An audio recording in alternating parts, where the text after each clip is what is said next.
This Ag Business Update brought to you by American Implement, indebted to the past, committed to the future. In a moment, Kansas Big First District Congressman Tracey Mann.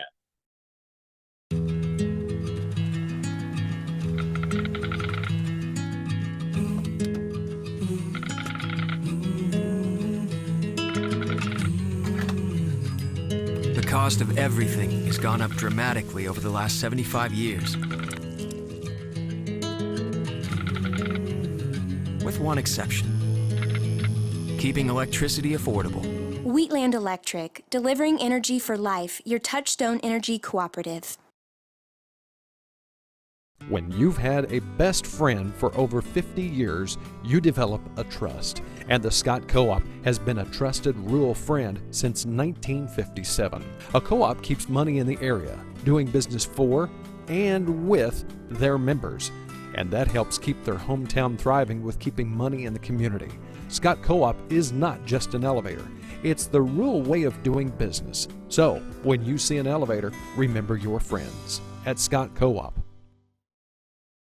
And our special guest is Kansas 1st District Congressman, Representative Tracey Mann. We caught up with him as he's making a tour of the 1st District. So, Congressman, thanks for joining us. Great being here in Norton with you, Ken. Okay, so we have caught first part of July, second half of the year. You don't have much time left to get things done on a congressional calendar, but let's talk about the Farm Bill. That is probably one of the first things you're hearing as you're talking with constituents. We'll do a dozen stops this week. It's definitely front and center for everybody, as it should be.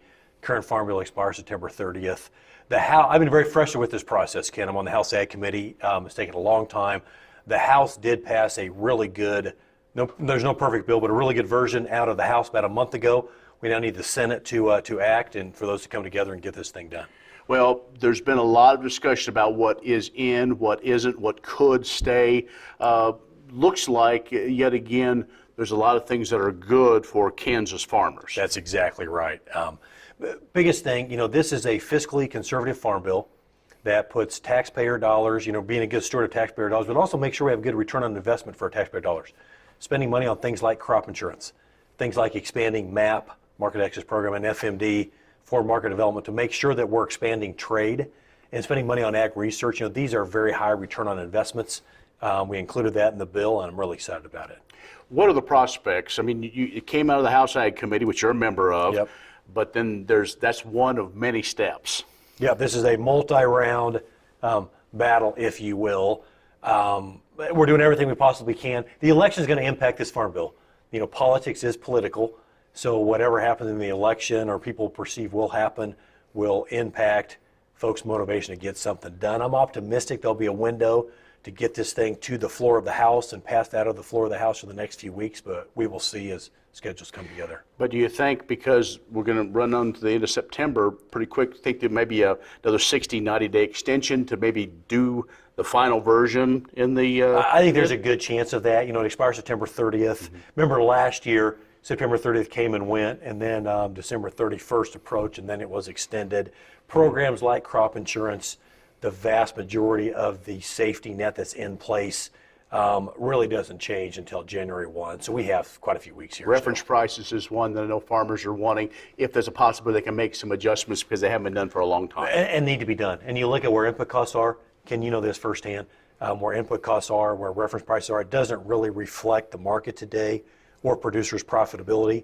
The version that we passed out of the House Ag Committee does have increases in reference prices, long overdue and coming. A lot of farmers are concerned about some of the conservation things in there, some of this green farming, if you will. One of those is to qualify for this new generation of aviation fuels. It doesn't work in the 1st District of Kansas. In some areas it might, though. I'm a proponent of aviation fuel. We need to make sure that we're producing fuels in our district and the American farmers at the table to be part of that. That said, there's a lot of Green New Deal. There's a lot of provisions that aren't good for our district, aren't good for the farmers in Kansas that I don't think make a lot of sense. Well, hopefully, as the process works, you can get those to where it's something that all farmers will be able to participate in rather than going through a myriad of situations that may not work for the farmer. That's exactly right. And let's try to make these as market-based as we possibly can. Let's make sure this farm bill is a good steward of taxpayer dollars, fiscally conservative, and puts a good safety net in place so that American farmers can do what they do best, Ken, and that's feed the rest of the world. We're talking with 1st District Congressman for Kansas, Tracey Mann. We'll take a quick break, back with more in just a moment.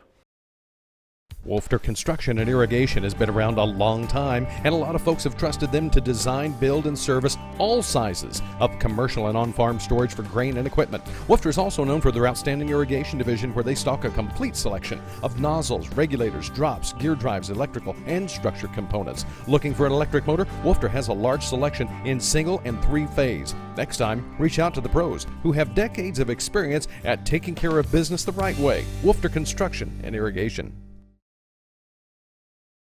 S&S Trailer Sales, with 2 locations in Ness City, Kansas, is where everybody goes to buy or rent trailers. They feature the all-new, all-aluminum Mauer grain trailer with all of the electric options, the easy-to-load detached trailers, and a huge stock of header trailers. At the west location, you'll find bumper pulls, goosenecks, and oilfield specialty trailers, along with flat and utility beds for pickups. S&S Trailer Sales in Ness City and on the web, but remember, you do have to spell out the and. And our guest this week is Kansas 1st District Congressman Tracey Mann, and we caught up with him in Norton as he is on the tour of the 1st District. So as you're making these stops, Farm Bill and agriculture issues, I'm sure, are very much on the top, but there are other issues as well you're hearing from. A lot of issues on people's minds all over the district. I would say the border is front and center. Our wide open southern border, we're now approaching 10 million people that have been let into the country legally. And I'm all for immigration, legal immigration, but we need to go about it legally. We need to have a working system. This chaotic, wide open southern border, I don't think anyone can objectively look at it, Ken, and say it makes any sense at all. Well, it seems like the system is broken and folks have tried, but it seems like that nasty thing called politics gets in the way. No, that's right, and you have competing interests. It's been very frustrating, to say the least. But we need, and it's possible to secure the border, then we need to come up with a working immigration system. We also need to address the lack of labor throughout the economy and in agriculture. These 3 things often get lumped together. They're actually separate. You look at the requirements placed on H-2A. You look at how the federal government continues to make things difficult for our job creators. All of those are things that need to be changed moving forward. I'm sure one of the things that you're bringing up and others are talking about as well are taxes from the federal level. The Trump tax cuts have about, what, a year and a half? Yeah, a year and a half. So all the Trump tax cuts, Tax Cut and Jobs Act, all those tax provisions expire December 31 of 2025. So that's 18 months from now. So unless Congress acts, everyone's going to see a big tax increase. That's corporate income tax, personal income tax, estate taxes, the ability to expense machinery, equipment, a lot of things. So this election is going to impact what happens with tax law, and certainly it's going to be front and center in Washington first part of next year. We'll talk about elections, but not only for the president, as we go through what, a third of all the House is up, Yep. a third of the Senate's up. How can election politics get in the way of getting anything accomplished the rest of the year? Yeah, well, the election looms over everything. And politics is political. That's the nature of what it is. But certainly, this election's coming up. It's a big moment for our country. I think as we decide on a whole lot of issues, what direction we're going to go, and we will see what happens. Optimistic that our country will be at a better place, better footing here after the November election, but we will see.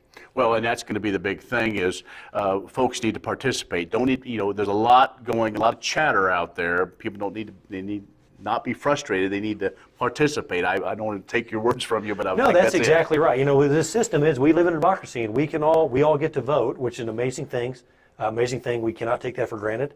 And I'm for a robust participation by the electorate to make sure their voice is heard as far as what candidates they choose and whatever issues are before them. Well, Congressman, as always, great to see you. Thanks for spending some time with us, and good safe travels as you go about the district and do good work for us in D.C. Appreciate you and your friendship and what you do, Ken. Yeah, Thank you very much.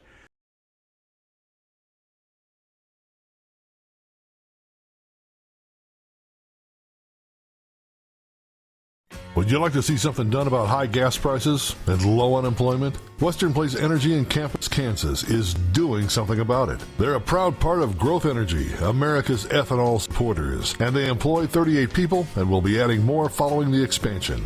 Ethanol fuel not only reduces the cost of regular gasoline, it's good for the environment and keeps money right here in the United States while supporting local rural jobs. Western Plains Energy, doing something for the future.